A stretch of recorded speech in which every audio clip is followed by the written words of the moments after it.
Hey coders, let's solve LeetCode 3169 count days without meetings problem in this video.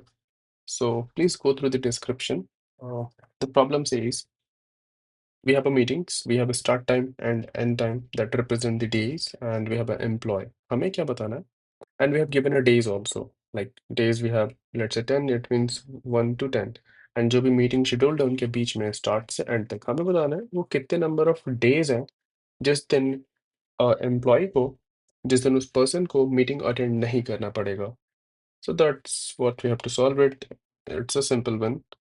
So इस example को करके देखते हैं how will we do it. So पहला क्या है 5 to 7 डेज हमारा 10 दे रखा है, मतलब 1 2 से लेके 10 तक हमारे डेज हैं, उसके बीच में मीटिंग शेड्यूल्ड होंगी. देन हमारे पास पहला 5 to 7, तो कहीं ना कहीं 5 and 7 कुछ ऐसा मीटिंग शेड्यूल्ड होगा. Then we have 1 to 3, then we have 1 to 3, 1 2 3 एक और मीटिंग शेड्यूल्ड है. देन वी हैव 9 to 10 एक और मीटिंग शेड्यूल्ड है 9 to 10. तो किस किस दिन मीटिंग शेड्यूल नहीं हुआ इस 1 से लेकर 10 दिन में, that is 8 and 4, right. These are the 2 days जहाँ पे हमारे पर्सन को मीटिंग अटेंड नहीं करना पड़ा, शेड्यूल्ड ही नहीं थी meeting, right. So this 2 we have to return and that is what is here, right. How will we solve it? अगर आप देखो कैसे करेंगे इसको, हमें बेसिकली करना क्या है. अगर मैं एक ऑर्डर में अरेंज कर लूँ जिस तरीके से अरेंज हुआ है इंक्रीजिंग ऑर्डर में, increasing order of start I, और उसके बीच में मैं देखूं हर एक दो मीटिंग्स के बीच में देखूं कितने डेज हमारे अवेलेबल नहीं है, that will just add into our count and at the end will return it. उससे पहले ये ध्यान देना कि अगर लेट्स से कि 1 इससे हो जाएगा, that is the logic. Let's say 2 3 होता, तो अब 1 जो है 1 1 ऐसा दिन है जिस दिन कि हमारा मीटिंग शेड्यूल नहीं हुआ है, तो इसे भी हमको इंक्लूड करना पड़ेगा. And let's say this is something like day 10 होता 5 to 6 and 7 to 9. Let's say this is the test case. तो यहाँ पे कितने डेज होंगे जहाँ पे जिस दिन मीटिंग शेड्यूल नहीं है, that is 4 is here, that is fine. 10 is here because days हमारे टोटल कितना 10 है, and 1 is here, the total 3. We need to take care of these corner cases also, right? So exactly simple implementation, हर एक पे जाएंगे, पहले तो sort कर लेंगे जो मीटिंग्स दे रखा है, and then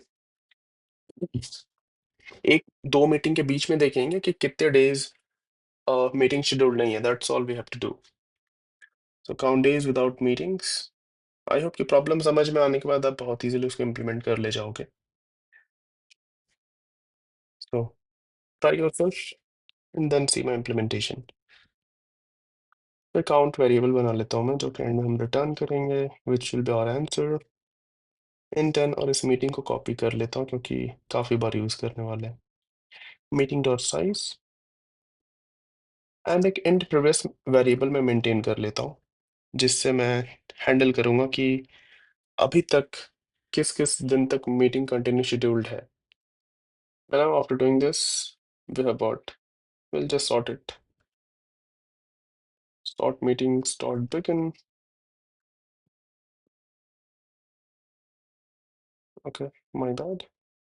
Meetings dot end. Sort कर लिया. अब क्या करेंगे? Simply for int I is equal to 0, I is less than n plus plus.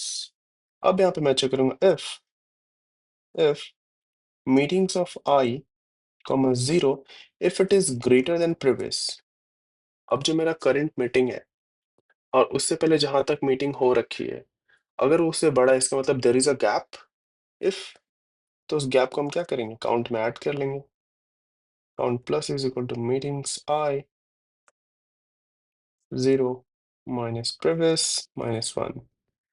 And इसके बाद प्रीवियस को मैं अपडेट कर दूं, क्या क्या अपडेट कर दूं, मीटिंग्स आई एंड 1.